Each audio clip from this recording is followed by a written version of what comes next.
but do you have maybe some best practices or building blocks that people can use? Some of the best practices that I use are really to get an understanding of where the information is stored right now, right? How are teams using that information? Where is their natural inclination to try and save things? And have there been any processes in place that they've been following up until now that have worked really well and really efficiently?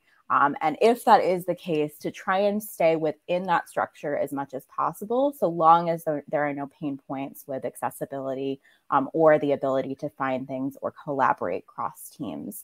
Sometimes we look at it and try and understand, okay, is it easier to structure things by department, by team, by type of process, by project? And in my experience, at least, what I found is so long as you can try to align that as close as possible to the actual process, the actual work that the teams are doing, some of the things that are, the bread and butter of what they're working on, that information is then more readily used and is easier to find. Niall, what about you? What do you think? Yeah, I agree. I think no two knowledge bases are the same. Audience is so important, and how they're currently working with their information across the various repositories of knowledge. So in the past, I've used customer journey maps to help guide me.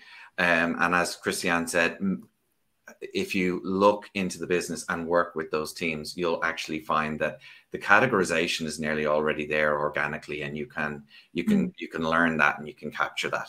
But engagement with your audience is key in order to understand where it is now, how it's findable, how the language that people are using to find this stuff, because we could come up with a wonderful taxonomy and use all new terms, but no one will know where to find anything or how to find it. So it's really important, that engagement and working with them, and you'll see those structures in place in the business.